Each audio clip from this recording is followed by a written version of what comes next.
journey has produced is peace and joy. And so, God, we enter your gates today with thanksgiving.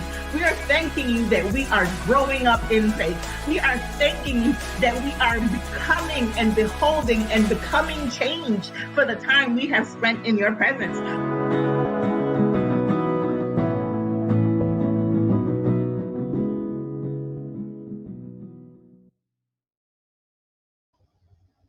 Hello. Hi, how are you doing? Good, and a beautiful good afternoon to each and every one of you. Welcome. I am so happy to see you. I am so happy to be with you. I don't know. True story. Like my day can be doing, the world. And then around 12 o'clock, 11:30, I start getting tingles. And then by the time I go live, I'm always so happy. Like, I'm truly, really, really happy to see each and every one of you. It doesn't matter what happens before this moment, or really even what is happening after this moment. But this moment, this appointed time. Oh my gosh, y'all. So look, we're just gonna go straight. I'll probably do the rest of it. All the wonderful things. But today I talked about the appointed time, right? And how I really just get excited. Oh, thanks, Camilla. Apparently my video is coming through great today. Yay! That is nothing but Jesus. If y'all see the other side of this camera or the rest of my house, oh my gosh. But separate from that though, I told y'all I really literally, by the time I sit in front of this camera and it goes live, I am legitimately excited, because there's just something about this appointment between me and you and God that it changes my mood. It shifts the entire trajectory, the mode of my day. It shifts everything. And I absolutely get excited. Like excited to the point where I literally am bubbling and effervescent.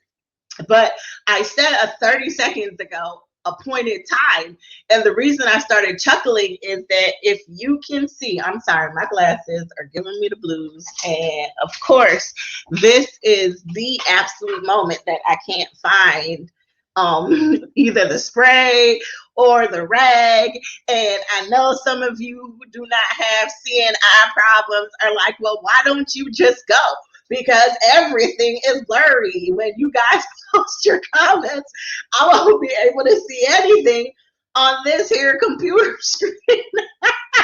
Because I need my I laugh and tell my husband these are my seeing eyeglasses, because so there are ways for me to see without glasses, but if I'm not doing those ways and I ain't got no glasses, folks, establish the fact that your girl can't see. Anyway, but back to our appointed time. So I was chuckling because literally today's topic is at the appointed time. And I said it and I didn't even realize that it was in the topic. And literally the topics come like, what are we talking about today? For the most part, they come right as I'm addressing it. Even if I'm still in a story, even if it's, a part of the plan of what we've been doing, even with all of that, like I still truly only see that moment in front of me.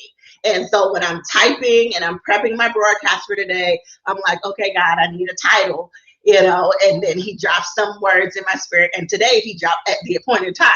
So when I'm telling y'all that I get excited at this appointed time, it was a chuckle even to myself. And even as I'm talking, it is like God is speaking to me about what can and cannot happen. And so today we're going to call that the introduction. Well, no, I'll introduce myself now that I've explained all of that. Hi, welcome to Midday Manna. My name is Lenora Reynolds Jones, this happy person that you see before you, actually, And it is my privilege and pleasure to just come before you in the middle of the day and for us to spend some time with God. Midday Manna got its name because God gave me a word a while back that manna is provision for a season. And I say that every week, and manna was time sensitive. Right? Manna was only good for 24 hours. So I believe we can go to God and get fresh provision for every season. The last thing I want to say about manna was that it was in transition. Like manna only fell when the children of Israel were transitioning from Egypt to the promised land. And so I believe when we transition from something, from one thing to another thing, God is there and he is prepared to give us manna. So that is the reason that I am here with you today, because I believe I have some manna for you for this transitional season. And wouldn't you know, I am in a transitional season myself, and I am sure that you are in some type of transitional season. And when this story apparently has been going longer than I thought. And so I'm just going to tell all y'all all my business today, because that's what we're doing. But I got a Facebook memory yesterday. And literally, guys, if I were to take up this computer, take up the camera and move it around, you will see boxes. And you've heard me talk about I am waiting on God for my promise. In my case, it's not just a financial breakthrough, but also like a house, like a specific house, not specific to the point where I have an address, but specific to like I've gotten down. This is what I want. This is how much space it has to have. We don't necessarily have a location. We just know what the Bible says God will do exceedingly and abundantly above all you can ask or think or imagine. Well, we had to go ahead and put pen to paper and put what we could imagine. Because and I'll say it just the way it came to me. But how does God exceed expectations that you don't even have? Right? Because we like to quote those promises. God, I want you to do exceedingly, but you don't have no expectations of God. Like you don't even know where you want. So literally anything will impress you because you weren't planning or looking for anything. And so we took the time, my husband and I, and we prayed and we put, our wish list together, and we came up with, this is what we can imagine. This would be absolutely amazing for ourselves, for our family, for our ministry, for our circle of influence. God, this is what we can ask. This is what we think, and this is what we can imagine. And we are preparing now for God to exceed those things, right? Because that's what he said he would do. And so we have the list, and we are believing God for this. And so in preparation of this, I want to say it was last year, really. But no, back up. So I got the Facebook memory, right? Because I'm telling you, I'm packing. Do you know that my Facebook memory from yesterday, July 13th, 2009, says I am preparing and packing. And when I checked the comments, apparently 12 years ago yesterday, you got that right, 12 years ago yesterday, that was my status, because then I was preparing to close on our first house, because we owned a property before. We sold it, we believe, at God's command. So we sold it at God's command, and we've been on this journey of, okay, God, you told us get rid of that because you can do better. So that's why we're waiting for better now.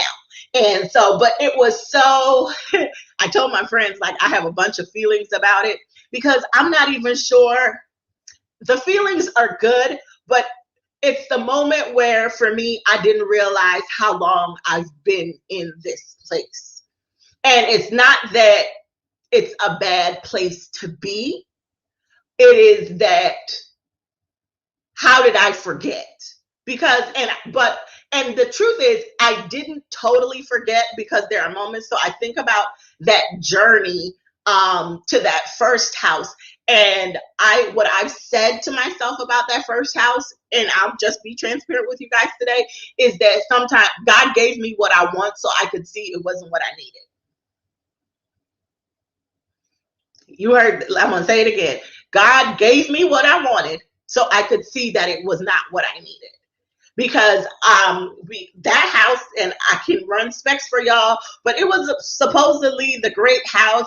And when we moved in, we told everybody, like, no, we got everything we wanted in this house, and we aren't ever gonna move, and we are here forever and ever. Consider this our address.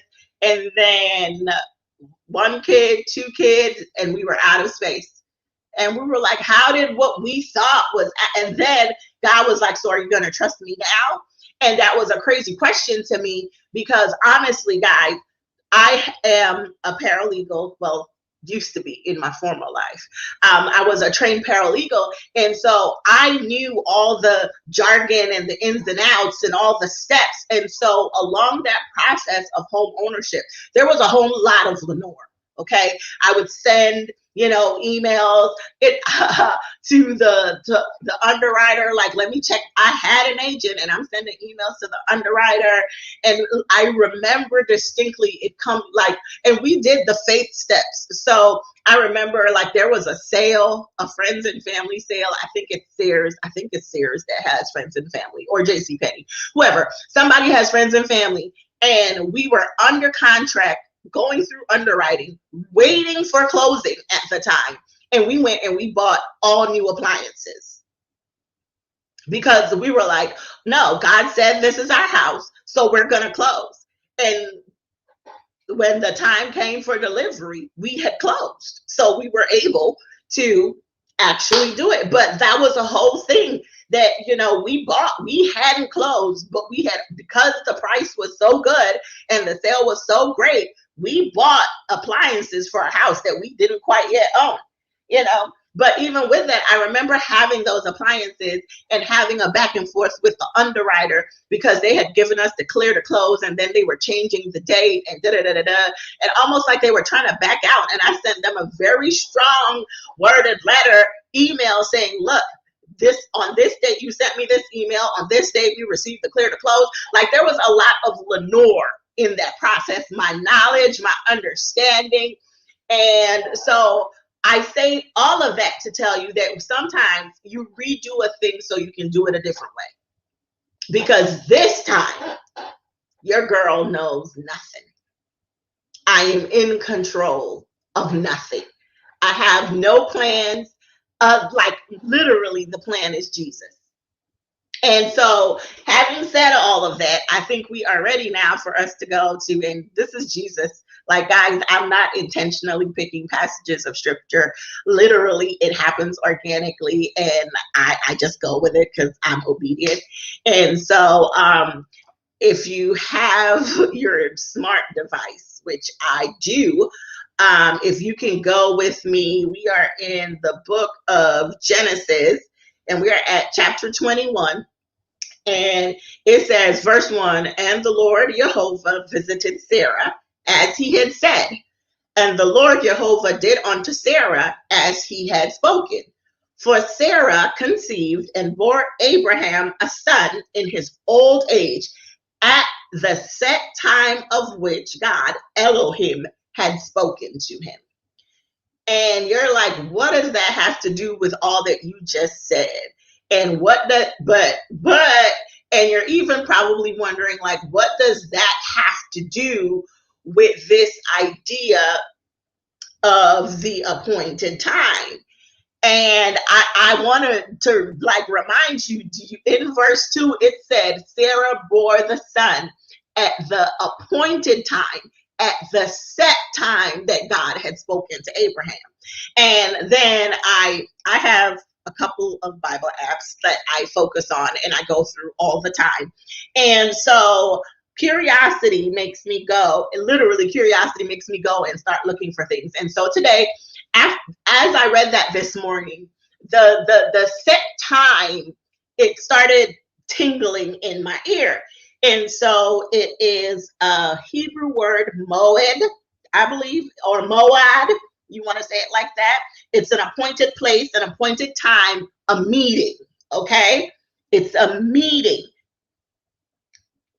And so when you go through it, though, you can then go through and say, where in the Bible does, or how frequently is this word used? what is interesting, my curiosity produced that when God, so the first time God set an appointed time was in Genesis 1, where it said, let there be lights, and the sun and the moon, those were signs, okay? And those were appointed signs. After that, the next time God sets an appointed time is literally when God spoke to Abraham, and God told Abraham, I will establish with Isaac, whom Sarah will bear to you at this set time next year. And so what, right? And you're like, wait, what? So God set an appointment with Abraham and Sarah, and he was like, by this time next year, she's going to have a kid. And God set the appointment. And then in verse 18, which is a little chapter over, God had said it to Abraham, and then God goes and tells Sarah, and Sarah starts laughing because Sarah is looking at, like, she's like, well, Abraham's 99, I'm 89. And what is interesting, and I read it before, but in the previous chapter, the other part of the story was, and I don't think I've ever seen that, but the Bible clearly says pretty much that Sarah had gone through menopause. So it said the time for her to be able to give birth had passed. And so I was like, so it wasn't just that she was old, but every possible way that this could work had already been full past. And it was after all of that that God set the appointment. And so Sarah's laughing, and then literally the third time we make mention of this appointment is when it comes to pass. And so I'm sitting here, right? And I promise you that as I was reading this morning, I was like, God, what does this appointment have to do with anything? Most of all, what does this appointment have to do with me? Because you brought it to my attention, and then as I'm sitting here before you getting ready to type, and he was like, no, it's an appointed time. You need to let the people know that I set an appointment. And the clock started running when I said it. And so, and so for those of you who are watching for me, I was like, and what is crazy, and over the last weeks and months, I've been talking about and using sports analogies a lot, and talking to you about just feeling like I have to run out the clock. And it is as if God was like, look, this clock started running a while ago. I need you to understand that the clock is running out. It's going to happen. Because literally, when God sets an appointment, there is no other outcome. For another outcome to happen, God would cease to be God. And so I'm just sitting here, and I am with myself as I am packing and praying, and I'm telling y'all the gospel truth. I don't, like, the plan is Jesus. We're going to get a forwarding address. We're going to get a P.O. box. You know, we're trying, and even that we're struggling with, like, well, do we put stuff in storage until, like, we have so many questions. But what we didn't question is, no, God said he set the appointment, and he told us by this time next year. And so we are like, okay. And so I come before you today, and I don't have a big announcement for you. This is not my moment where I tell you it already happened. We have an address. This is not my moment where I tell you that, you know, I can see how this works out. This is my moment. This is my announcement. The word for you today is that God set the appointment, and his word is good. And that means then that each of us is now responsible to prepare for the outcome that God has said. And I know this is a preach to yourself, preach to the person in the mirror, start with like it is one of those moments for me because and honestly, I will tell you that it's not that I don't believe. And it's not even that I can't see it, because truly, guys, the people who are around me, there are very few people in my sphere of influence, in my circle, who they haven't been praying for something and God hasn't done it this year. Like, legitimately. Almost, I literally at this point can't think of something that's not already in the works, or they haven't received the answer. The only person, honestly, who's still like, ooh, is me. And so it is a person who literally I'm putting God on notice that God, you said the appointment, you said by this time next year, and it is now. And so, and as I think about it, like what was interesting was I think about somewhere along the way, Sarah got pregnant. And so the longer she got in the pregnancy, the more excited she became. And I think what's interesting about my situation is that, like, I don't have a tangible thing that I can look at to see, oh, I'm this close, or I'm counting down my weeks. Even, I am literally just here believing my only countdown that I have going towards is the expiration date on my lease. Really. And but what and again, guys, hear me clearly. Even with all of that, the plan is Jesus. And I guess this is the moment where I needed to come and publicly, before I see it, before I know, before I have the answer, I need to confess that God and I have an appointment within the next 2 weeks, and I'm looking forward to see how he does it. He reminded me that 12 years ago, he showed up and he did it and he made it happen with me dabbling. And so now that my weakness has allowed his strength to be perfected in our life, I am excited to see what God is going to do. So at the appointed time. The other thing I wanted to just be clear to share with you is that I think about, again, there were 3 times that it was the first time he said it to Abraham, then he said it to Sarah, and then it happened. and and what I want you to know is that you can't qualify or disqualify yourself from the appointment, because God said it to Abraham, and somewhere along the way they tried to do it. Think about the whole Ishmael story. It was because God had said it to Abraham, and God had said, I'm going to do it through Isaac. And they were like, wait, what, God? But Sarah old.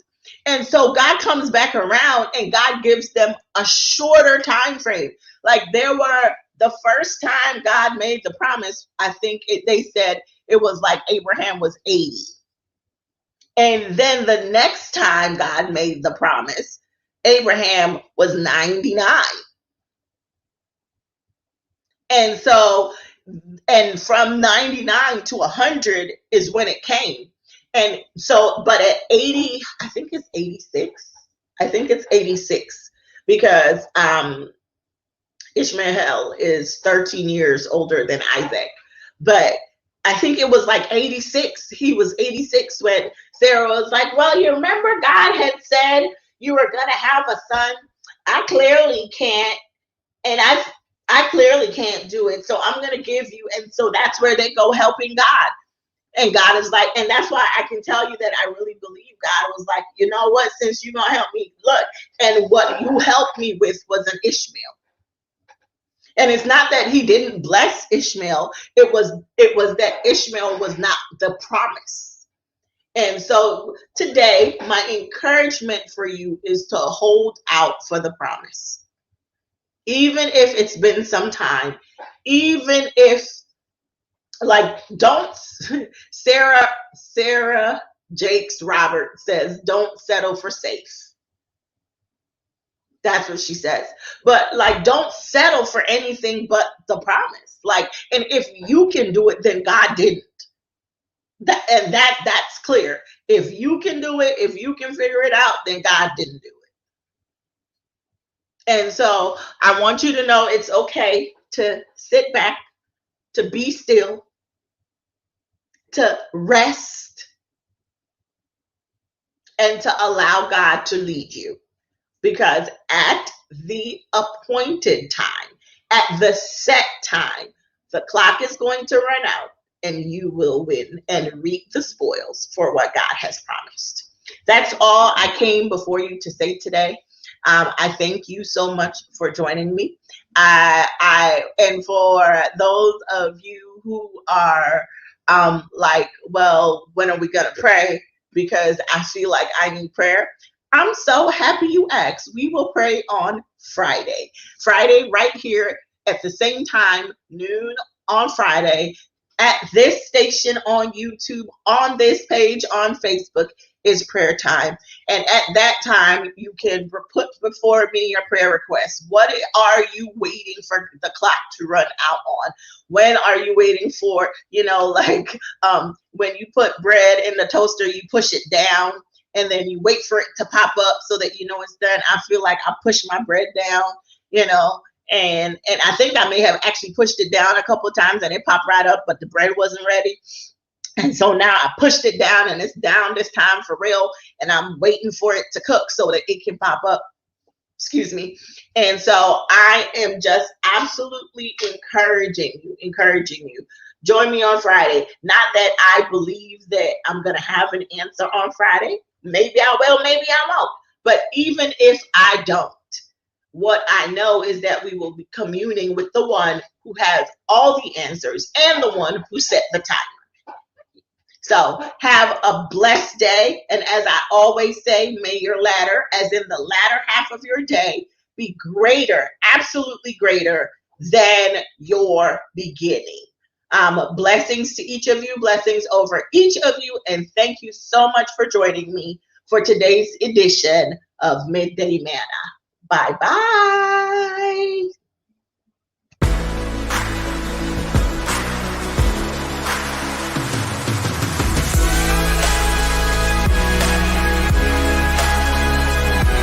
What our trust and this faith journey has produced is peace and joy. And so, God, we enter your gates today with thanksgiving. We are thanking you that we are growing up in faith.